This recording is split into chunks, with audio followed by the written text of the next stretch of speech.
Hello guys, welcome to Crypto Overflow. तो आज के वीडियो में हम क्रिप्टो मार्केट के कुछ इंपॉर्टेंट अपडेट्स देखेंगे। कुछ नई न्यूज़ आ रही है बिटकॉइन के बारे में, उसके बारे में भी हम देखेंगे और ओवरऑल उसका इफेक्ट क्या होने वाला है और प्रेडिक्शंस क्या है, क्रिप्टो की प्राइस क्या ऊपर जाएगी या नीचे जाएगी, ये भी हम देखेंगे। अगर आप चैनल पर नए हो तो हमारे टेलीग्राम चैनल को ज्वाइन कर लो, वहाँ पर मैं सबसे पहले अपडेट्स देता हूँ। तो बढ़ते हैं वीडियो की ओर। यहाँ पर अगर हम बात करें क्रिप्टो मार्केट की, तो आज मार्केट इज़ डाउन बाय 6.09%।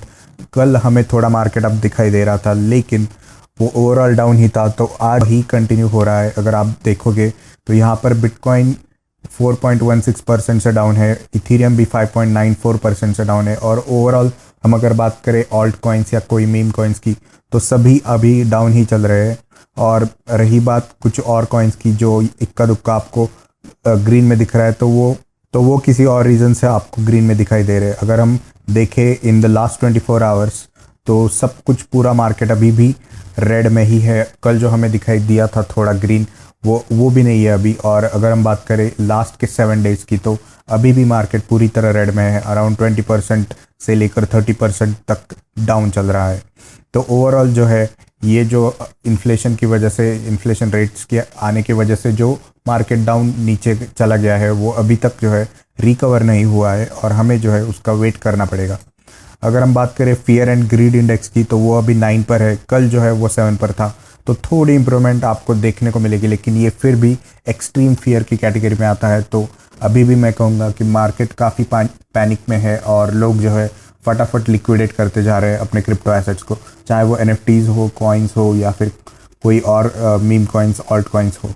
तो अगर हम बात करें बिटकॉइन की, तो बिटकॉइन की प्राइस अभी है $20,000 के आसपास, जो पिछले 2 दिनों से आप देख रहे हो कि वो 20 और 22 के बीच में ही है। तो ये आप कह सकते हो क्रिटिकल सपोर्ट है, जहाँ पर बिटकॉइन ने अभी होल्ड करके रखा है। अगर ये सपोर्ट लूज़ हुआ तो बिटकॉइन का $13,000 के बीच में है, तो वो वहाँ तक नीचे जा सकता है। लेकिन यहाँ पर हमें स्ट्रॉन्ग जो है रिवर्सल पैटर्न्स इंडिकेटर्स दिखाई दे रहे हैं। अगर हम बात करें, चाहे वो RSI हो या फिर कोई और मॉडल हो, लेकिन वैसा रिवर्सल अभी तक हमें देखने को नहीं मिला है।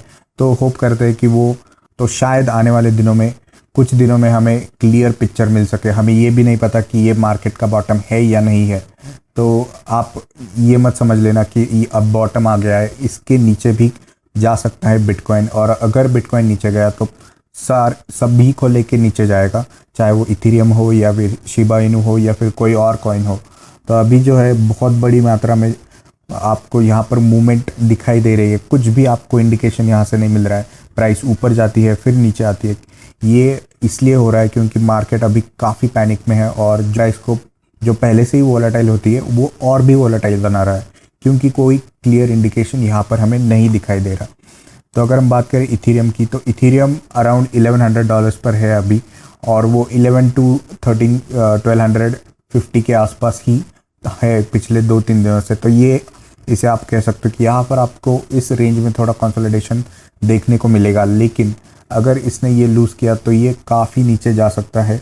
तो इसका जो है सपोर्ट, ये इसके और भी काफ़ी नीचे है। तो ये आपको क्रिटिकल पॉइंट है। अगर इसने होल्ड कर लिया इसको, तो ये आगे ऊपर जाएगा। अगर हम बात करें, यहाँ पर कुछ मॉडल्स है जो प्रेडिक्ट कर रहे हैं कि यहाँ पर आपको एक बुलिश रिवर्सल बाउंस देखने को मिलेगा। तो कुछ इस टाइप का पैटर्न, कुछ इस टाइप का पहले भी हो चुका है अप्रैल 2020 में, और यहाँ पर आपको देखने को मिला कि मार्केट क्रैश के बाद और नीचे चला गया, और फिर उसके बाद जो है आपको बहुत बड़ी यहाँ पर बुल रैली यहाँ पर आपको देखने को मिली। कुछ सिमिलर पैटर्न अभी भी आया है जो कि बुलिश रिवर्सल बाउंस को प्रेडिक्ट कर रहा है। अब ये केवल मॉडल है, ये कोई गारंटी नहीं है, लेकिन ऐसा पहले भी देखा गया है, इसलिए उस बेसिस पर हम प्रेडिक्ट कर सकते हैं।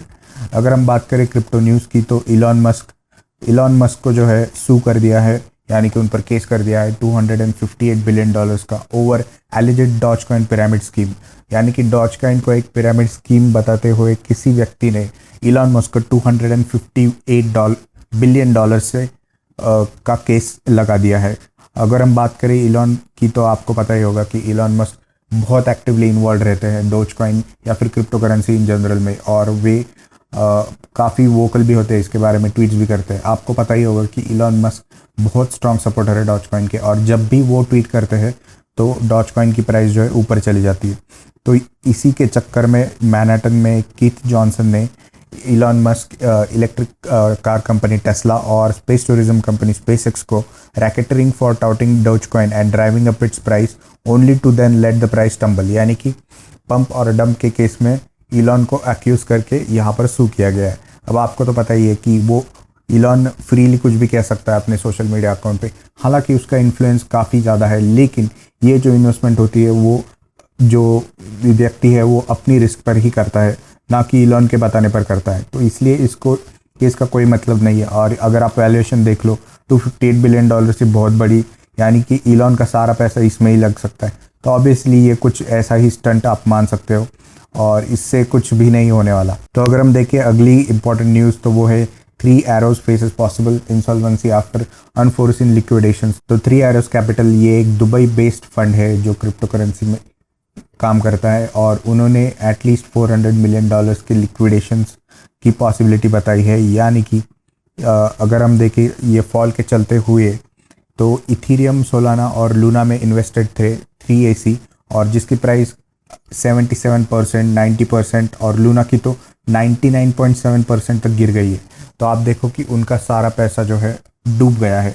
तो इसके चलते ही 3AC को काफ़ी ट्रबल हुआ है, और उनके जो लेंडर्स है सेल्सियस, जिन्होंने स्टेक्ड ईथर का यूज़ किया था, जो कि एक इथीरियम का डेरिवेटिव है जिसकी वैल्यू 1:1 पे पेग होती है, यानी कि staked ether is equal to 1 staked ether is equal to 1 Ethereum, लेकिन उसने भी अपना पेग जो है लूज कर लिया है। तो इसके चलते इन्होंने यहाँ पर $400 मिलियन पर अपने एसेट्स को लिक्विडेट करने का सोचा है। तो आज की क्रिप्टो अपडेट में बस इतना ही, मिलते हैं अगली वीडियो में।